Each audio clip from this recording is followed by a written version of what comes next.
Comment procéder lorsqu'on veut réaliser une présentation partielle d'un plan sur une feuille de présentation sur Revit? C'est ce que nous verrons dans cette vidéo avec la notion de vue dépendante. Nous parlerons aussi des notions telles que les références de vue et les lignes de correspondance. Ces notions qui facilitent la compréhension des plans dans ce genre de situation. Salut à tous et bienvenue sur la chaîne Soft Learnings.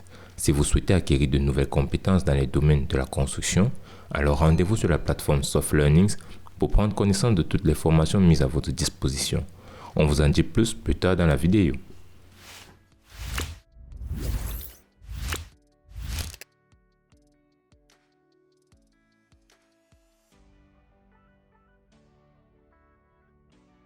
Nous avons vu précédemment quand est-ce qu'il faut utiliser dupliquer la vue ou dupliquer la vue avec des détails. Cette fois-ci, nous allons voir quand est-ce qu'il est nécessaire d'utiliser dupliquer la vue en tant que vue dépendante. Qu'est-ce que cela veut dire?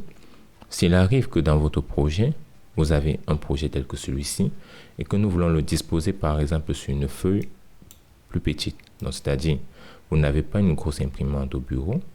Nous allons simplement venir là. On va faire clic droit sur notre feuille. On va faire une nouvelle feuille. Ensuite, nous avons par exemple que des cartouches en A2. Voici le cartouche que nous avons. Et là, nous allons maintenant venir pour disposer par exemple notre modèle. On va faire clic droit, dupliquer simplement avec les détails. On va revenir sur notre feuille A2. On va prendre notre modèle qu'on veut disposer. On se rend compte par exemple que là, voici le modèle qu'on voudrait disposer. Il fait très grand. Alors, il est nécessaire pour nous de pouvoir séparer ou bien de pouvoir diviser notre projet en deux. Je vais supprimer déjà ceci. Revenir au niveau du rez-de-chaussée. Là, nous avons notre projet. Je recentre. Et là, nous avons le projet que nous voulons, par exemple, diviser pour qu'il puisse intégrer une feuille. Ou alors, nous pouvons simplement diviser le projet pour montrer plus de détails. Comment réaliser cela? On va simplement faire clic droit. On va faire dupliquer la vue. On va prendre cette fois-ci dupliquer en tant que vue de détail. On va dupliquer en tant que vue de détail. Lorsque vous dupliquez en tant que vue de détail, vous avez un cadre qui vous montre la zone de visibilité. Lorsque vous regardez le cadre, vous avez deux cadres différents. Le premier cadre qui est en trait continu. Ce cadre vous permettra de modifier ou bien de délimiter la zone objet de votre projet. Donc, c'est-à-dire si nous le réduisons, nous allons pouvoir réaliser ou bien fermer les zones objets du projet. Par contre, le deuxième cadre qui est juste derrière vous permettra de laisser la visibilité des annotations. C'est-à-dire, si nous venons par exemple à partir des points de contrôle et que nous modifions la zone, comme c'est le cas ici, nous modifions tout en haut. Nous venons là, nous modifions par exemple. Nous avons notre projet qui est maintenant ici. Nous nous sommes rapprochés de notre élément. Nous allons modifier et nous dire que nous voulons couper afin de voir juste cette partie gauche. Vous remarquerez que lorsque vous coupez la partie gauche, voici simplement ce que nous avons. Nous allons rapprocher là. Et nous pouvons aussi continuer juste en bas. Mais on va par exemple s'arrêter ici. Vous allez voir que lorsque nous descendons jusque là, il y a des éléments qui n'apparaissent plus comme les cotations. Pourtant, nous avons besoin de voir les cotations de cette zone. Mais si je développe ma zone ou mon cadre en trait interrompu, nous allons remarquer que nous pouvons maintenant voir les cotations qui étaient d'abord non apparentes. Mais lorsque nous diminuons le cadre en interrompu, nous pouvons masquer aussi les cotations. Donc, c'est ça l'importance de cet élément. Donc, je pourrais diminuer jusqu'à ce niveau. Et à partir du cadre interrompu, ça me permettra de rendre visibles les cotations que nous avons déjà réalisées. Donc, nous allons mettre là, par exemple, nous allons disposer ça. Ça, c'est notre première partie que nous voulons rendre visible.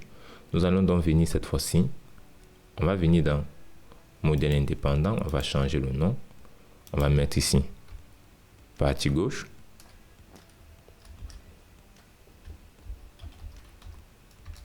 On fait OK. On va masquer notre cadre de visibilité. On va simplement cliquer là pour masquer la zone de cadre. Ensuite, nous allons reprendre encore le projet principal. On va faire dupliquer la vue.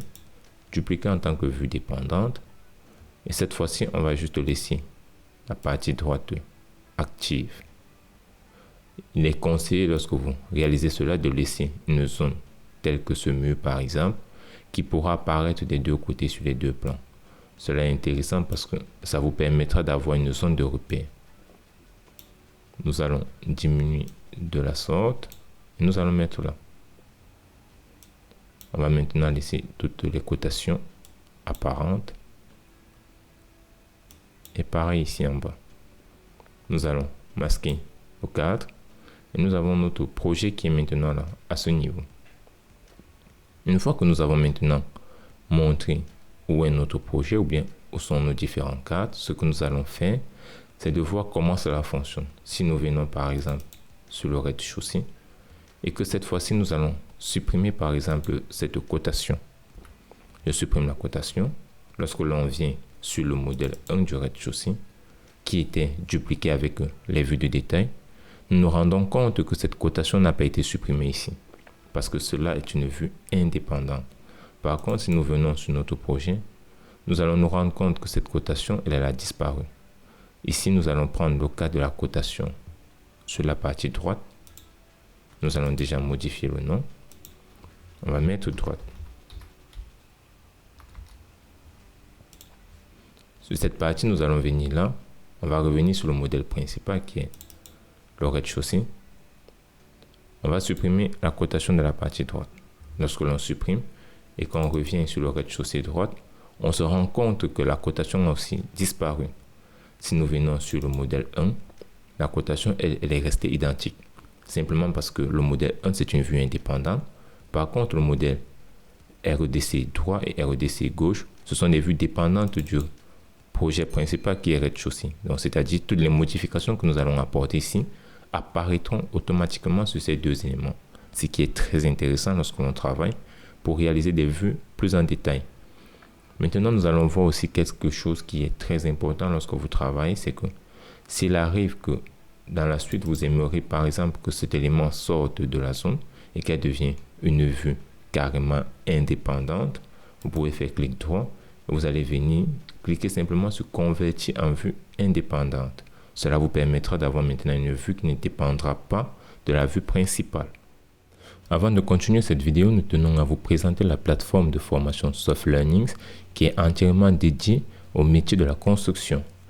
Sur cette plateforme, vous allez avoir plusieurs formations dans différents domaines tels que la géotechnique, la topographie, l'architecture et la structure par exemple. Vous allez avoir plusieurs autres formations et dans ces formations, vous avez notre formation complète sur la modélisation structurelle sur Revit et son interopérabilité avec Robot Structure Analysis. Si vous voulez avoir plus de détails, vous cliquez simplement sur plus. Et lorsqu'on clique sur plus, on a les différents contenus de notre formation. Vous avez à ce niveau la description de la formation. Vous allez voir tout ce qui concerne la formation ou ce qui est prévu dans la formation, ce que vous attendez. Et au niveau d'outils et applications, vous avez tous les éléments nécessaires pour le suivi de la formation que vous pourrez télécharger une fois que vous aurez acheté la formation.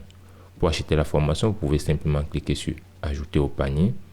Et lorsque la formation est ajoutée à votre panier, vous allez simplement venir dans panier à ce niveau, activer ou cocher la case accepter les conditions générales de vente et faire simplement procéder au paiement.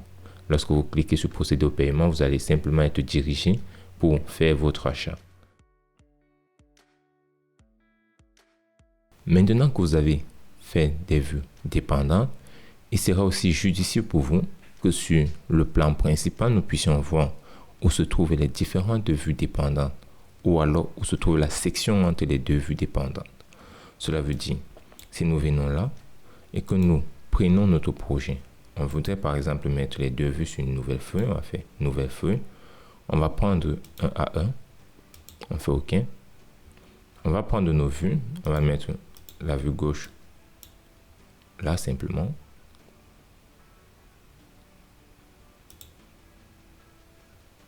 Ensuite, on va prendre la vue droite.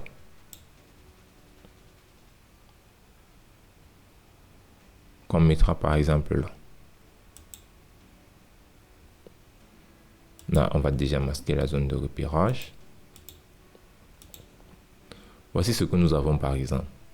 Mais comment faire sur le plan principal pour connaître où se trouve la limite? On va créer donc ce qu'on appelle ici une ligne de correspondance. Alors, comment faire pour mettre en place une ligne de correspondance? Vous allez venir simplement dans Vue. Et dans Vue, vous allez avoir à ce niveau ligne de correspondance. Dans cette ligne de correspondance, il sera nécessaire pour vous de mettre la ligne de correspondance dans une zone qui pourra apparaître des deux côtés. On va prendre simplement cette zone-ci, on va sectionner. On va mettre notre ligne de correspondance ainsi.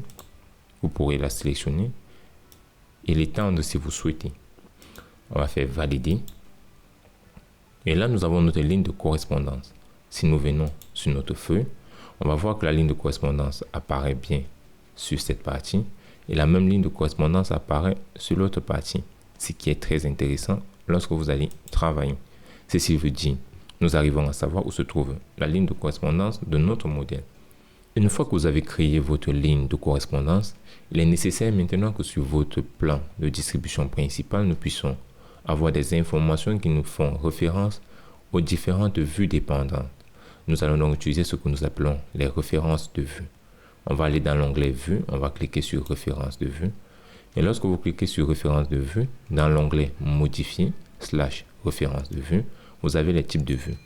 Dans les types de vues, vous pouvez prendre des vues 3D, des vues de dessin, des plans de tâches. Mais nous, ce qui nous importe, ce sont des vues associées, donc des vues dépendantes. On va choisir Vue associée. Et dans Cible de la vue, vous allez choisir le type de vue ou bien la vue correspondante. On va prendre plan d'étage rez-de-chaussée gauche déjà pour la partie gauche. On va venir à ce niveau, on va le disposer par exemple là. On met là, partie gauche, ici en bas et en haut, on mettra aussi cette même partie gauche.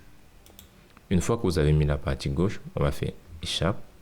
Ensuite, nous allons prendre encore référence de vue. Cette fois-ci, nous allons prendre la partie droite que nous allons simplement venir disposer ici.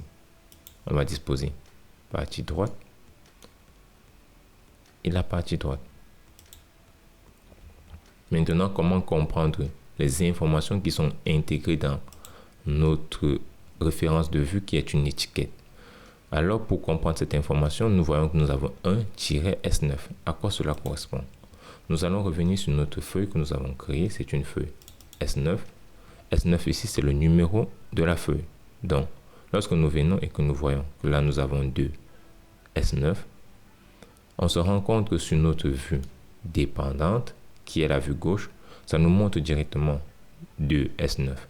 Et le S9 ici, c'est le numéro de la feuille. Maintenant, 2, c'est le numéro de la feuille, le numéro du document ou bien du plan sur la feuille. Donc, nous avons 2 qui nous donne le plan à gauche, à droite autant pour moi. Nous avons donc là 2 S9, ça nous fait comprendre que c'est le plan numéro 2 sur la feuille S9. Là, pareil, si nous venons à ce niveau, nous allons avoir plan numéro 1 sur la feuille S9. Que se passe-t-il si nous supprimons par exemple cela? Lorsqu'on supprime cela, on va voir que les plans de référence cette fois-ci sont /. Cela veut dire que pour le moment, la vue dépendante n'a pas encore été associée à une feuille de présentation.